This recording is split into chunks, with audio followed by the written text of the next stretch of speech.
Ankur Teredesai, CTO and co-founder of Kensai. Next we have Rathinam, CEO and founder at Answer IQ. Then Mike Miller, general partner at Liquid 2 Ventures. And last but not least, Tim Porter, managing director at Madrona Venture Group. Welcome, gentlemen.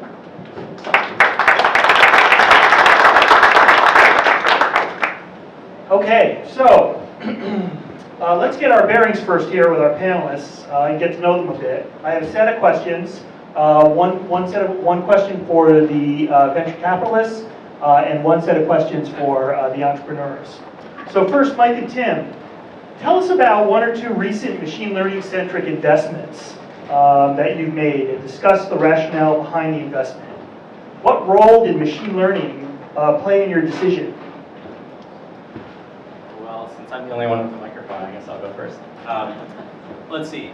So we had probably, I just looked through our portfolio, about 15 to 20% of our investments are probably classifiable as machine learning, or really a handful would be what I would call hardcore AI. But I think some of my favorites out of our portfolio, and this goes to my own background as like a physicist turned founder, selling really cloud services, now turned investors. Making sure that whatever is invented by panelists like we had before is like consumable by the enterprise. And so I think there's definitely a play for integrators that make sure it really appeals to them. So one that we did early on in our fund is called SkyMind, which is an example of a general enterprise platform that makes sure everything runs on the JVM, right? And there's a lot of... Sorry, yeah. Is this one on? Right at my mouth? All right. Sorry. I'm like swallowing this thing. But I would say, yeah, one called SkyMind, which is a platform really that makes sure that whatever is invented or comes out of research is available in the open source with everything you need to actually use it, right? Because every year has a different framework. And I think it's really hard for folks in industry trying to solve a business problem, understand like, all right, how do I navigate all of these? And so I think like the role that Cloudera played, in terms of like just big data, making sure that these tools can be consumed, in a way that everybody expects, and whatever becomes the new hotness is going to come out eventually as part of their package, right? And be kind of blessed, and they'll hold your hand in this great new world. So that's an example one I like to go on. Tim? Great. Well, it's great to be here, and I have to just observe that now that we're on the less smart panel, there's only 50% of the panel that are professors, Mike and Ankur, rather than 100%. And Mike, as the venture capitalist, is also the entrepreneur who's built his first business and sold it to IBM for a lot of money. So it's great to be up here and very humbling amongst all of you. So to the question, one investment that is a ML-driven company, which I'll pitch a little bit, is called Algorithmia. It's a marketplace for algorithms. First and foremost, you might all enjoy using it during Startup Weekend here. But the thesis there was that there's, at the time when we made this investment a couple years ago, there was no place online that you could go and with the same API be able to try and use algorithms across what's available on the web. I sort of think of it like an Amazon analogy where you can buy products in a lot of different places, but one of the reasons why you like to go to Amazon is it's a consistent product detail page. You can see the reviews for all of them. It has Prime, your credit card works, etc. And so Algorithmia is a bit that way for algorithms. Now they're offering that product as a sort of Algorithmia in a box to enterprises. And so the public marketplace is interesting for experimentation as well as applications that go into production. And so it's a general purpose set of algorithms, but machine learning is what's driven the use cases. So a really high percentage of everything that is happening on Algorithmia is being driven by different machine learning algorithms. Great. So Ankur and Patty, briefly describe your companies and how machine learning adds to the core value of the business. Sure. Thank you. So my company is called Answer IQ, and we're an intelligent automation platform for customer support. So essentially what we do is we work with a business that gets a large number of support tickets, and we can potentially take 20 to 30% of the tickets away. The way we do that is by mimicking the decisions of the best agents. And so our machine essentially learns from the historical decisions of successful tickets from the best agents, and then makes predictions in the future. And so machine learning is core of everything that we do, and we use supervised learning. And we now only do that for the email platform. We're coming up with the chat-enabled assistant platform as well. So our company's name is Ken. Can you hear me? There you go. So I'm the CTO and co-founder of Kensai. Kensai is a risk prediction platform for care, but that's the jargon.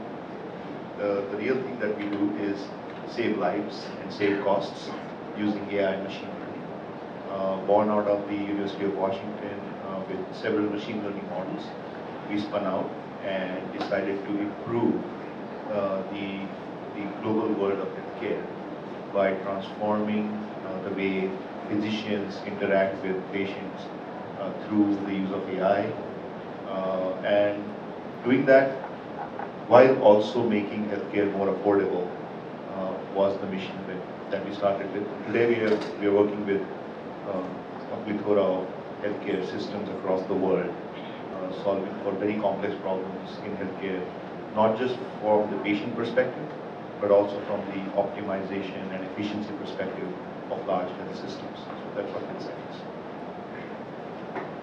Great. Okay, let's talk a little bit more about the hype of deep learning, but also this term AI too. Arguably, only blockchain is more hyped at this point than the machine learning space. Deep learning is everywhere. Everyone's claiming to use it.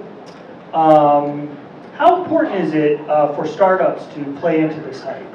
And this is a question for all of you. Do machine learning startups need to call themselves AI companies? Do they need to say that they're doing deep learning? What happens if they don't, if they underhype or overhype? Well, I'd say, two audiences, one for investors and one for customers. Customers are more important. I mean, I think it's important to point out how you're using machine learning in innovative ways if you really are. And if you're not, don't try to dress it up and say that you are. I think there's no way to lose credibility faster if you say you're something and you're actually not that. I think if you're actually using it, it's important to promote it. I think enterprises are looking for ways that they can better leverage their data. Because of all the hype from CIOs to CTOs to CMOs are looking for innovative approaches. They also feel inundated, and so it's certainly, A, it has to be real. B, you have to be able to quickly articulate how you're differentiated because they're inundated with people that are claiming this. But that being said, whether you're a customer or for me as an investor, I mean, we are super interested in this area. If there's, to say the least, if there's one trend that's been the biggest trend we've been investing against over the last several years has been this notion of intelligent applications. It's how machine learning and AI, you can use data in new ways to provide insights into various ways. So we'll get into that more. So it's super interesting to customers and investors, but don't try to just attach to the hype word. You'll just get lost and lose credibility. Yeah, I think I'll largely echo that, but I'll say, let me give you an example of, I think, the kind of the path that I learned as a founder, and I'm sure you kind of run into this too.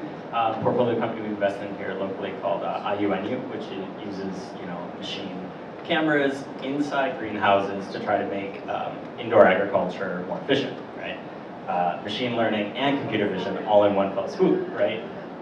Which is a great pitch to customers and also to investors and very much a real thing. But I think that the lesson they learned, which is one that I think almost every founder goes through, is when they actually get on the site and you understand what is the real business problem that your customer has, it turns out almost double-digit percentage of plants in greenhouses get lost. And it's can you help me not lose plants? So it's cool, recognizing which disease it is ahead of time and being really predictive, in treatments and things like that is great. But the core business problem is help me not lose my plants, right? And so I think that's a path that a lot of startups take. And so yeah, I guess different conversations for customers, investors, and to be honest with yourself is true. But I think overall, I would say on the hype cycle, I think we're still moving into the meat of the market where just software can make business practices more efficient in terms of You know, when you look at probably support flow, it's like how much time is just sitting there before somebody responds, right? Like anything you can address latency is probably going to go a long way before you even inspect the content of the message, I would guess. Just to build on that really quickly, you know, while customers are interested in how they can use their data and leverage ML, no one buys ML. They buy solutions to customer problems. So I 100% agree that as you're pitching this, whether it's a customer or an investor, what's the problem you're actually solving? And if you're using ML in an innovative way to do it in a way that's defensible, I think that makes it that much more compelling. So I'll give you a perspective. If I were to raise money today, if you raise money today for a company, if you're not doing machine learning, I think a lot of people will try and like fake it and say, hey, this is an ML-based problem that you're solving. So first is to really make sure that, you know, the problem you're solving really is something the machine's learning from, and you're applying some level of machine learning techniques. And if it is ML, you would call it AI. Right? I don't think you can call an ML company. I think I was flying with Steven Sinofsky one day, and I kept on repeating machine learning. He says, stop calling it this. He says, why? He says, like, you come to the Bay Area, you realize that there's no word like machine learning anymore. Everybody's AI for everything, right? And so there's this big hype around AI. But no one really cares, except for potentially VCs, if I be frank, about deep learning or not. I mean, it's really a business problem you want to solve. Customers don't care what you're using to solve the problem. You know, in our space, for example, in customer support, you know, we don't necessarily need like 100% accuracy. So we can like obsess about deep learning models to get to that level. You know, at the 88th percentile, we're able to solve, you know, a lot of the problems, because 20% of the problems are things that humans need to solve. So you know, take a practical approach, I would say. What do you think about this term AI? As someone who's been around the block a few times, I cringed when the media started using it, you know, 5 years ago or so, just because it would set unrealistic expectations. And of course, with unrealistic expectations, you get bubbles, and bubbles tend to burst, and so forth. I mean, what was in your gut when you had that conversation with Sinofsky and being told you really need to use AI? When I thought of AI, it was more to do with, you know, a human, mimicking a human in ways like I've seen it in movies, right? Literally. But the truth is that that term is, you know, synonymous right now to anything machine learning. Potentially, you will find every machine learning company being rebranded as AI in some form or the other. I think that's. I did a GeekWire interview recently,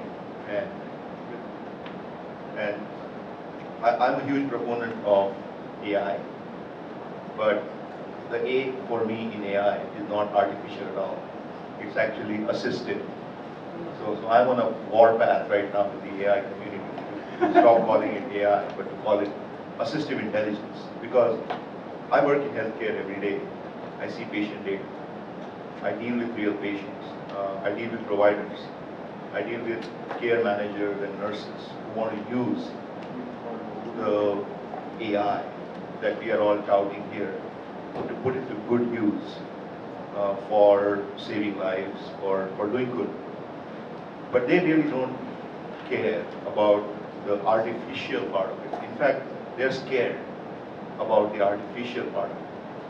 But when you talk to them, and when you empathize and you explain that the data that they have has the power to be assistive to them to make better care decisions, to optimize costs, to make their operations much more effective for that eventual patient outcome that they want to derive, suddenly they're all ears. And now they want to have that dialogue as to how this assistive intelligence can help me, do my job better. So I would say strike the word artificial out of AI, replace it with assistive, at least for the next 10 years, till the worldwide global community gets used to the idea of data-driven decisions, which are automated through machine learning, and then we can call it whatever we want. So that's one point. The second point that I want to make is, we like to call it as BI, AI, ROI, right? And really, that's extremely important for entrepreneurs in the room to realize that unless you have a path backwards for your customers to realize ROI through AI or through retrospective BI or through some other mechanism, you're not going to be very successful. So, please remember that term, BI, AI, ROI. And ROI is really the important aspect of that whole equation here. I'll just add one word to it. So when I think of artificial intelligence in the way you phrased it, I think there's a phase of augmented versus automated. And I think bulk of the solutions, if I'd say like 90 to 95% of the solutions in the marketplace today are in the augmented phase, as much as, and not as much as automated. When you think of automated, I'd say self-driving cars, right? And so the market is definitely shifting, and that's where everyone wants to go. But there's certainly a path right now for most companies to really think of this space. Great thoughts. Okay, let's talk about data. Data is king in an ML startup. I often find myself talking to entrepreneurs who are interested in starting machine learning companies, and I stress to them that you can't have a machine learning company without data. Data is key. As I look around in Madrona Labs for opportunities to leverage machine learning technology, I've noticed that a lot of the really interesting problems and their associated data sets are sensitive in nature. And so the data that you would need to solve a particular problem is restricted in some form or is inherently private. So think healthcare data or smart home data or geolocation data. We've heard a lot about ad profiling data in the last couple of weeks. European data. Absolutely. Even internal corporate data. So first question is for Mike and Tim. How do you guys look at investments in startups that are solving a really compelling problem, but the data that is needed to solve that problem is locked up or super sensitive, or maybe subjected to bigger privacy concerns in the future than they may be today? I'll be honest, I haven't really bumped into anything yet where I felt like that was a big concern. My bias as a physicist is that the power of, say, the data science revolution, which wasn't so much just like, I need more training data so I can really tell a cat from a not cat, was about bringing together orthogonal data sets, right, where you bring together two things that cover different bases, and out of that you get a very deep understanding, right? Obama did exceptionally well in both of his campaigns, right, where it was like, by set-top data, joining against this. I thought that was a great example of how you get power out of things that just are much less valuable in their own right. And part of what I was really excited about when data science kind of made its way, or just science in general made its way into like boardroom thinking, was that experiments had a role in what people were thinking. Like, okay, how can we test this, right? So that's been part of product design for a long time, I think, in the internet era. But I think that kind of was a revolutionary thought to a lot of people in the boardroom. So I still have deep respect for companies that look at this as somehow like, okay, here are the things we can do to cleverly acquire data one way or another. And certainly that has political ramifications, right, if you look at what's bouncing around now. But I guess part of this is I don't know outside of the big consumer shops like Google and Facebook and others, whether or not startups will really be depending on things that are really sensitive. So I don't have great examples of that, but I think I disproportionately weight founding teams that look at combining orthogonal data sets that you may never think are related in any way to fill in the gaps one way or another. Right? Great point. Tim? Yeah, I would say we haven't seen a ton, agreeing with Mike, of things that we said, hey, that's not going to be possible. I mean, obviously, if you don't have access to the data, then there's probably not a lot to talk about. I would say we've seen some companies where, let's say you're offering a SaaS service and you get a bunch of customer data, and after you get enough of it, you can offer some sort of benchmarking, sort of mint for this or mint for that in more enterprise setting. I think companies underestimate how long it would take to actually get enough data, how much customers would love to see the benchmarking but don't want to share theirs into the benchmarking, and that those are generally like hard to ever to get to that act in your business plan. So it's sort of like the first act about what you're offering with your SaaS service for the customers with their own data better be really good, because I'm not sure you're ever going to get to this benchmarking thing. And if you do someday, great. But I think that's tough. You know, I think data can certainly be a huge asset, right? And so if it is hard to get, or it is sensitive and you can deal with it in a high integrity way that complies with GDPR and all these things and other people can't for some set of reasons, that can be a differentiator. And so if you have access to a data set that allows you to build your MVP, to do something and kind of solve the cold start problem, you know, that's an asset. And so, you know, that side of it, I think we look for as a real advantage. So Patty and Ankur, both of your companies rely on sensitive data. Ankur, in your case, healthcare data, and Patty, in your case, internal corporate data. So my question for you guys is, what strategies did you use early on to get your hands on that first set of data you needed to maybe even prove to yourself that, you know, your technology worked and, you know, was viable? Sure. I think this is probably one of the biggest problems for most machine learning startups, which is, you know, training data, how long it takes to train data, how long, you know, access to real data. Most customers will give you some sandbox data and that's not real. And so from our perspective, it was very important to get something that was like really turnkey. And so we spent a lot of time in really figuring out a way by which if a customer just gave us access to their customer support system like a Zendesk or Salesforce instance, we could download those historical cases and tickets and build our model inside it. And we were learning through agents. And so as agents were using the software, we were silently learning through that process. And so you really have to think through this part of the business because this is where a pilot can be 6 months to 9 months versus 1 month. Essentially, and this is the single biggest challenge that most machine learning startups have, which is going and signing a contract. And it's hard enough now with GDPR and the Facebook breach. And, you know, every time you get into a pilot with a customer, the contracting phase is 3 months because all of the issues are around data. And so really navigating that, on top of that, really like masking all the personal and credit card data. Anonymizations.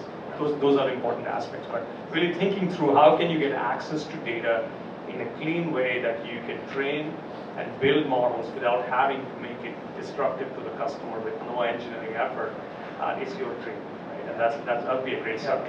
And it's hard. It's hard. Yeah. Ankur? So, you know, I remember a rainy, typical Seattle day in 2011. It rains in Seattle? It rains in Seattle sometimes. And I mean, I was reading about IBM Watson 2012. I was reading about IBM Watson starting up and IBM buying this company called Polaris, and then buying this company called True for billions of dollars. And as I was analyzing that, these are both healthcare companies that IBM bought a few years ago. And the reasoning in Wall Street Journal was data is the gold mine in healthcare, right? And so IBM is making these huge investments in data assets that they want to leverage so that they can do machine learning and AI on top of that. And then fast forward to January 2018, and IDC, which is one of the Gartner-like organizations, comes out with its first healthcare AI machine learning report and names Kensai, my company, alongside IBM Watson as one of the data as a service as well as machine learning based risk stratification company, right? And we've been competing with IBM for some time now, and we are only a 2.5-year-old company, right? But the big epiphany for me was today I have as much effective, usable, learnable access to healthcare data as probably IBM has. And I'm working with as many global partners across the world, in Singapore, in NHS UK, you know, across the US, folks like Kaiser, that data is really not my problem in healthcare. And I'm open about it, where in 2012, when I realized that data is needed to build machine learning models for health, I did the most unconventional thing that a professor could do. I became a vendor at a hospital. And I started going there 7 o'clock in the morning, following cardiologists to look at what that data looks like in order to develop an understanding, ground up, of how healthcare data really is collected, gathered, assimilated, synthesized, and so on and so forth. And then I brought my students along to become vendors, to do open research with healthcare partners, to really shape up and understand how you get access to that data. So, and then from that point onwards, things became easier and easier, eventually leading to Kensai's strategy of actually being an extremely distributed data warehouse of sorts. So we actually don't get data. We've never gotten data from customers. We've always taken the Kensai platform to customers in their environment, in their setting, completely controlled by their IT, and we are just, machine learning engineers, data scientists, developers working in that environment. But then the learnings from that data are something that we build the network effect on. Our models are, generally adaptable across those learning sets, and then we templatize a lot of that. And so the platform, the Kensai platform, goes to the data. The data never comes to Kensai. Does any derivative data or signals that you generate from your models come back to you outside of the organization?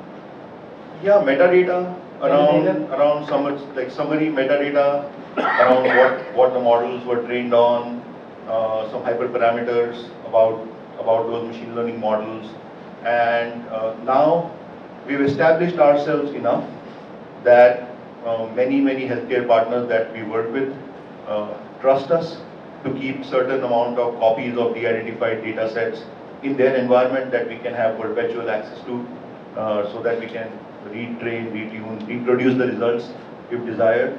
So it took some time to build that level of trust. How long did it take, would you say? I would say it took about 1.5 years of multiple deployments to build that trust up. Also, it took a lot of hard work to ensure that security, compliance, and we are doing the right things. So and still, it still is something that I wake up sweating every night. That lo and behold, something goes wrong in the Kensai platform, or something goes wrong in my company that leads to any regulatory or compliance issue, and it is a risk. Even today, it is a risk, but we are at least ahead of the curve by not owning any data that we have to curate.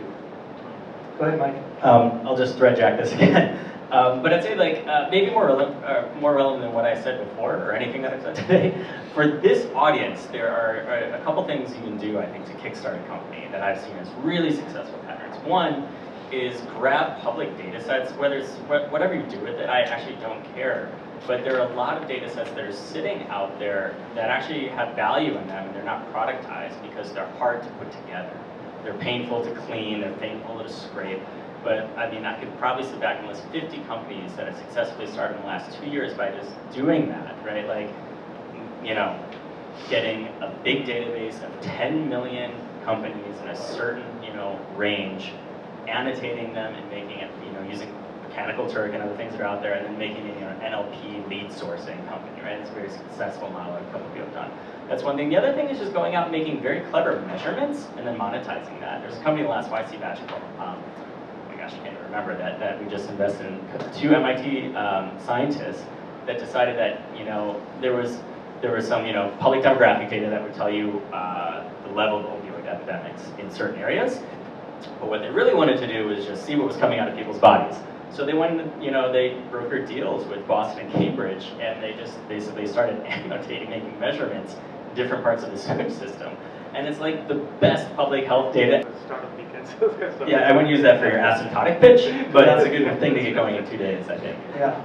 So, so with regard to the public data sets, Mike, if I didn't think you'd punch me, I'd come over and kiss you. Because a fundamental aspect of these workshops, as hopefully you all noticed, is we really want you to try, if possible, to base your idea on a real data set. For all the reasons we've talked about, it's just such a fundamental part of the strategy.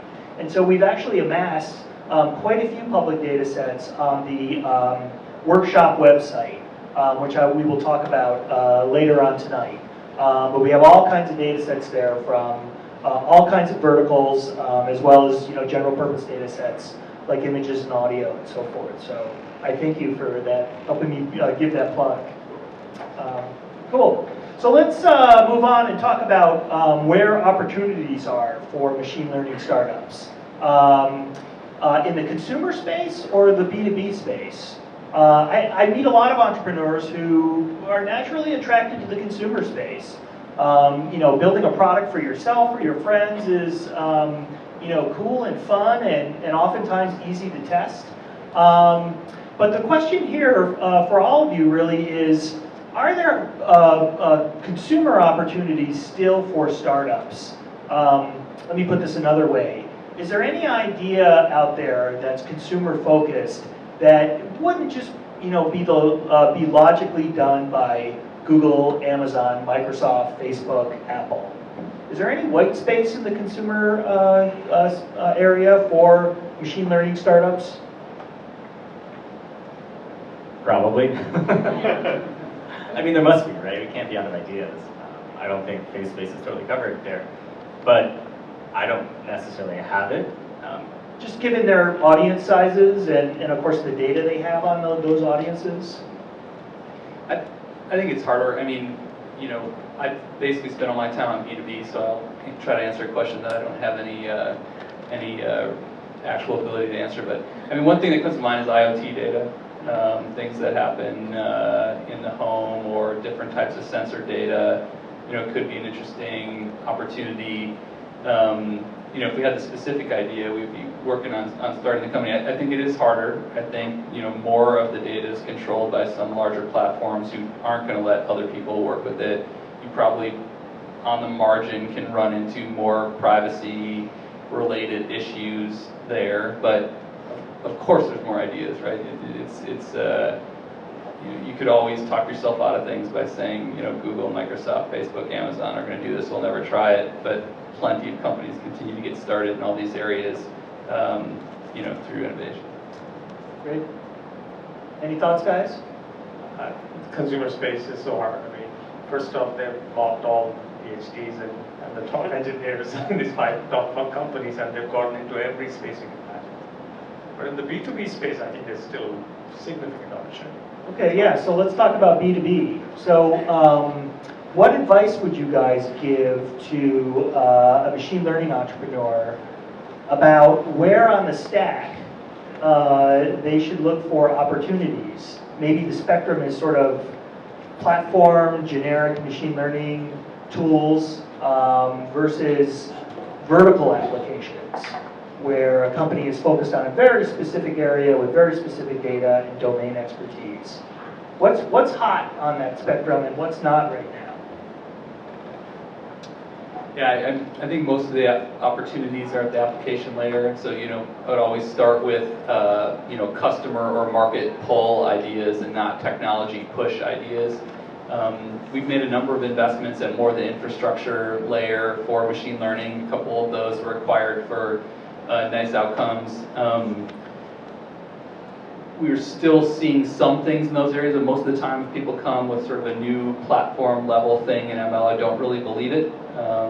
Unless you generally have an open source project that's already built up a really big community and following, or there's maybe some specific world leaders in certain areas who can start these things, but I think that's a lot harder. And so back to my point earlier around intelligent applications, that's the meta theme, and I think, you know, find the customer problem, give them a solution for it, and think about how you use the ML and the data in a clever way to do that is absolutely the right way to orient yourself. And I would say, you know, within that, I mean, there's different cuts on it, right? So there's certainly within, you know, verticals, and I think more and more industry verticals are the way that there'll be a lot of opportunities there, whether it's healthcare, whether it's construction, whether it's oil and gas, but you name it. I think there's countless, you know, applications there that are still to be built. You know, we think about applications for business functions. You know, I think, you know, what AnswerIQ is doing for customer support is a really interesting, you know, idea. Or example, I think there's still more opportunities in sales and like how you optimize the whole sales process, from sales calls to sales emails to sales interaction. There's lots of data that gets generated there that I think can be, you know, assistive intelligence to help become more efficient around those things. But I'd say definitely application layer, probably mostly in industry verticals, with still some select opportunities that are horizontal or platforms, but not as many. Yeah, and I'll pile on there by saying I'm not sure how many people in the crowd are founders who started a company previously? Okay, so a bunch of people. Okay, so you probably have this experience that there's a lot of low-hanging fruit, right? You dive into it, and I think, you know, I think the reality is right now it doesn't take, you know, the algorithm. You know, you want to use the right tool for the job, but if you look at like what's happening, I think that especially, you know, I think venture capital remains enamored with looking at outdated business practices that are worth a lot of money. Logistics, for example, like Flexport. How do you get people out of fax machines and into software? Because like, man, the latency to turn a fax around is probably about a day versus like, all right, I did that in software in a second, right? I didn't need a better algorithm to do that. I just needed a better software platform. And I think that that's really the sweet spot that we're just getting into right now. Which is kind of a sad state for humanity, right? Because there are a lot of people that have those jobs, right? Which brings up some interesting ethical and moral questions, I guess, more so. But I think that there is really, like, once you dive into a domain that you're interested in, I think there's, you know, you'll find the opportunity. And just back to your original question, I think that I found a lot of founding teams really self-sort. Like, there are people, you know, that clearly are going to start an AI company where their output is going to be publications, right? And their, you know, what they built along the way, their product is going to be a team of PhDs worth about 10 million a pop, right? You know, there's a handful of companies. Is that the going right now? 10 million a pop? I don't know. I think that's for an around economist, that. maybe. It's right? around that. A game theoretic economist probably gets the most right now. But then there are other companies that like to just integrate whatever the open source tool is, you know. And then there are people that actually have domain knowledge and want to be like, oh man, actually I do need, if I juice another 10% out of what I was doing before, right, then I can, you know, actually have a meaningfully different product here. Right, so a nice tight vertical integration. But I think founders kind of self-sort along that path. I actually have a revenue to application map in my mind, where for every AI startup or machine learning, I think the first million or 5 million of ARR should be completely application focused. Like, there is just no sense in trying to define a platform strategy or try and do something that you think is a platform strategy till you reach that level of maturity and understanding. But beyond that, to scale, beyond those numbers, beyond those consumer footprints to scale, you definitely need to start thinking along the path of those platform components, where you need to standardize a lot of repeatability motions in place, and you need a platform then that goes more deeper and deeper and deeper as you start building out that machine that's going to generate incremental revenue and scale it up to your 100 million ARR or beyond. So that's one good way to think about it. The other good way to think about it is how codependent are your applications. So one thing that we did well, as an example at Kensai, is we started with something simple called risk of readmission, for predicting which patients will get readmitted. And this was the classic Obamacare problem. Everybody needed a solution. We had a really good solution stack for it. But alongside that solution, it was such a low-hanging fruit that there were like 10 other AI models that were needed to be solved to solve one problem of risk of readmission. You needed to predict the length of stay of patients. You needed to predict the acuity level of who will show up in the ED.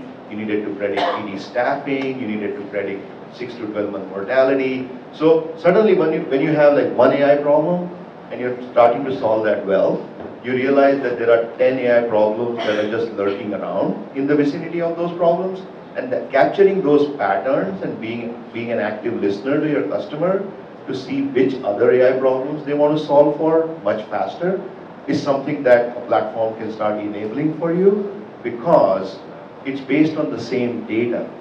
And you know, that same data just has a different optimization function for an alongside application that's really right to our listening. Great point. So I think, you know, for those of you in the room, I think it's extremely overwhelming when you start thinking about what idea do I pursue. Because, you know, if you look at CV Insights or any of these venture reports, every idea you can think of is a crowded space. Top of the funnel, billion companies, billions of dollars invested, you know, recruiting, HR, take any platform. But there's always ways to think about this differently, which is if you start with the problem that you're trying to solve for, and if you have a deeper understanding of that problem, then machine learning is only a technique you're applying to make it more efficient. So it's not a ML service that you're offering. Essentially what you're really doing is solving a problem. There's a lot of engineering stack up and down that really needs to solve that problem. So if you really start thinking about the inefficiencies in processes and systems and where you can really solve most of it, like I agree with Tim, is in the application layer. But on the platform layer, the big platform providers will get better and better, and then eventually subsume it. So that's what I would say.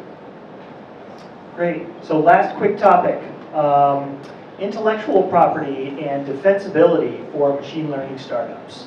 It never fails to amaze me, or rather I should say I'm continually amazed at how quickly machine learning technologies and ideas disseminate throughout the open source community, both out of academia and software from the open source community. The tools are amazing. The ideas that disseminate so quickly are amazing. It's great for developers and academic folks. But how should machine learning startups think about their defensibility modes? You know, given that they probably maybe only have slight variations on of novelty around their specific machine learning implementations. What's defensible for a machine learning startup? Well, I'll jump in. I think it's just, I mean, like, I'm a broken record. It's how well you solve the business problem, right? But okay, let's take a historical approach. Like, what was locked up proprietarily for a long time, right? So the BIOS, that was a big deal with the PC. That got cracked, right? Yeah. The OS, right? Okay, like the application layer. Like at this point, I think the last 10 years have taught me that whatever it is that you think is your software or algorithmic advantage is at most like a 12-month lead at this point, because the open source is like, I mean, this market is incredibly efficient, right? It will evolve if it doesn't already. And so it's what you do. And I think you see that from like the big shops, right? Like, you know, from the earliest of days, Google was an aggressive, you know, publisher, right, of algorithms. And granted, they probably moved beyond, you know, like MapReduce when they, you know, published the paper. Or basic page rank. Yeah, exactly. But you know, they have a vested interest, you can see, in building a big open source community where these things evolve, and you can get developers cutting their teeth on building them. So, man, it's just what you do with you know, like how you execute. And I think that's my general take that you were talking about. It's easy to be intimidated, right? As a founder, every day has these highs and lows as competitors come in and come out. But the reality is, it's just, you know, if somebody executes better than you, then they'll win. So put your head down, right, and try to be better than whoever's beside you. So I think the question is, if you think that you're going to go out and assemble a team and write a new deep learning algorithm, you've got to pinch yourself and ask yourself if you're being real or not, because essentially to solve most problems, most businesses will use something that's out there.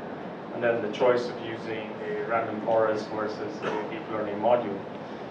And so the defensibility, like I agree with you, is really on the business and the use case of the business and your business model and how easy it is for the customer to, you know, adapt your system.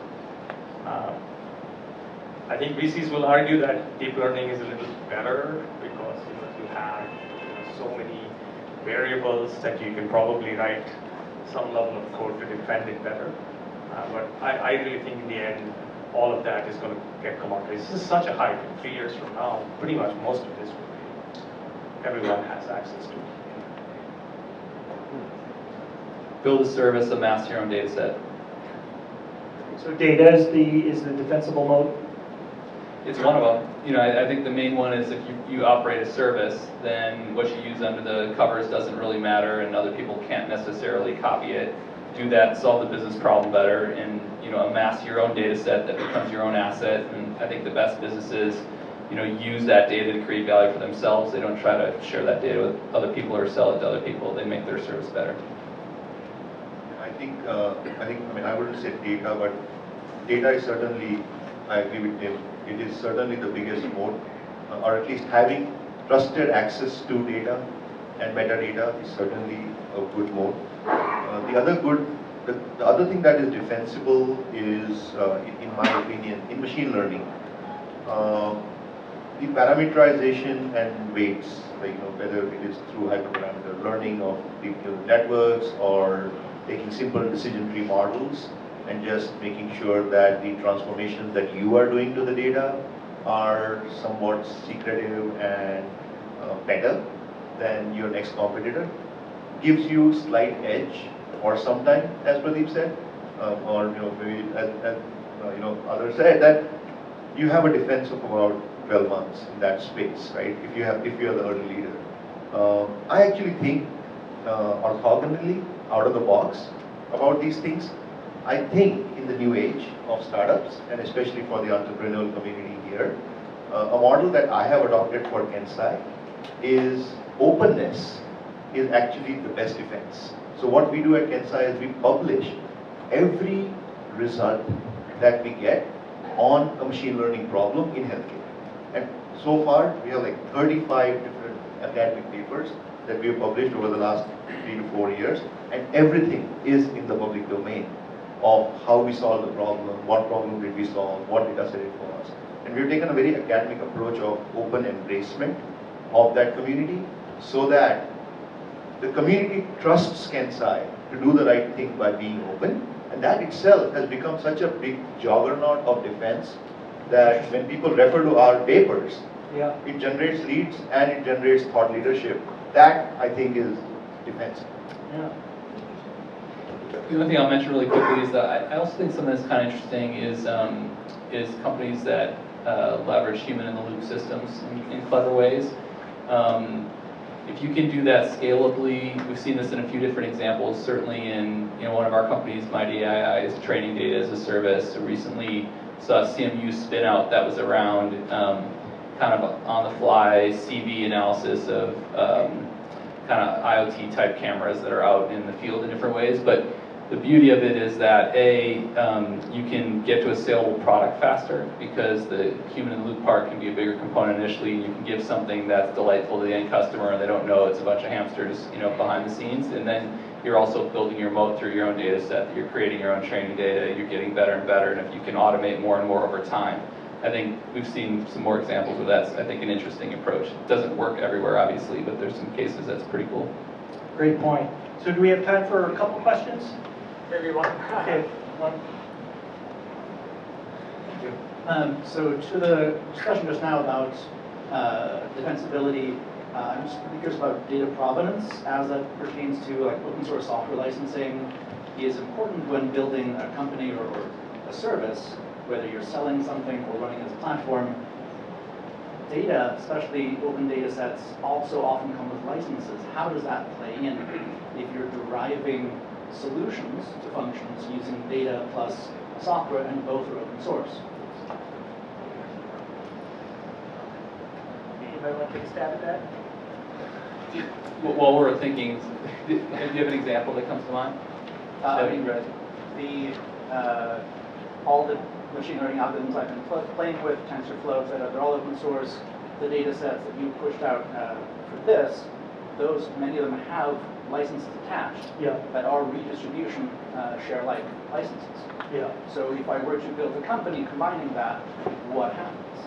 Well, this is probably similar to just open source software in general, in that there are a number of different flavors of licenses, and you do have to be careful, particularly when when your software utilizes pieces of open source software, you distribute that software. Right. So I think that there's probably similar restrictions with data as well, for sure. Yeah, I mean, I haven't really bumped into it. I think that the most valuable companies are the ones that generate their own data sets, right? But I would say, like in the context of this room, definitely just grab whatever you can, get rolling, and see if it has legs, right? And then things like that, you become pretty important downstream. I agree. Haven't bumped into it. I know that, on the open source software side, most things are Apache 2, don't come with, that are actually adopted by the community, doesn't come with redistribution restrictions. If you try to do something that has redistribution restrictions, it generally doesn't get adopted by the community, so just stay away from that. And haven't seen where someone's trying to distribute a proprietary data set. How about one more? Okay.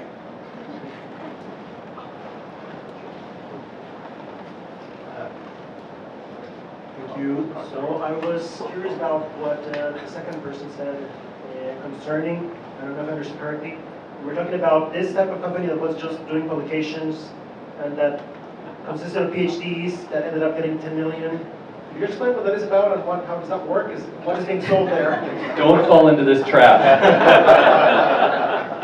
No, I mean, there's definitely a class of companies, and I don't know, Tim at our first panel probably know more of these, but there are companies out there like Vicarious, so I mean, we were lucky enough to invest in one that had a strong exit, Geometric Intelligence, where an early contrarian leader who was working, a good team of Bayesians and a pathway into Cambridge or Oxford, I forget what it was, for like new talent coming out. And kind of like, okay, how do we do something contrarian around like the low data limit, for algorithms? But that's a challenging business. That's based more on, I would say, network connections and pedigree of the team than anything else. But like, I don't know, there are probably at least 5, maybe 10 companies that are floating around with order $100 million to $1 billion valuations. We can place our bets about whether or not that'll materialize. But some companies are good, and you can see the clear value to the acquirer, right? Like DeepMind inside Google has been weaponized, right? At least from the outside looking in. And so you can see why, teams like that can be very valuable. But as a founder, if you weren't on the first panel, I would not advise that being a path you take. Real quick. Interesting point about acquisition as an exit. What do you think about that with respect to machine learning? If that's good, bad, other.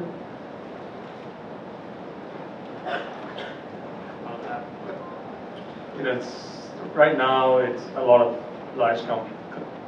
machine learning companies getting acquired, right? And it's probably a lot of hype. A lot of other companies want to acquire this talent, and this is not just software companies buying these, but these are, companies like Shell and others wanting to acquire machine learning talent so they can get better at this. So there is a shortage, and so it's a good time to be in this business. Let's hope it stays that way. I would just about, build something that customers want and try to build your business to make money and be able to survive for the long term. And if that's what business is always meant to be, and if you amass a really great team of smart people in this field that have PhDs or don't, that increases your enterprise value. It might be a safety net if the business fails, but we've had a couple machine learning companies get bought for a lot of money that were started by people peaks of their kind of academic professions, and yes, that happens, that a lot of money gets paid for these great teams, but way more times, if you can't control your own destiny and not have to look to sell, it's just not going to work out. There's lots of teams out there, there's smart folks, and business isn't working, and they can't get the next round of fundings, and don't count on Paul's company or one of the other ones to just pick you up for a lot of money. You can get lucky and it can happen, or you can be Carlos Gestrin or Chris Ray and it happens, but for the most cases, you better have a good business and be able to control your own destiny. Yeah, as a founder, at least, I never think about acquisition or selling or anything. Customer obsession is something that you have to keep front and center and build value. If you have the value, everything else is secondary. Great, thank you gentlemen for sharing your wisdom and knowledge with us.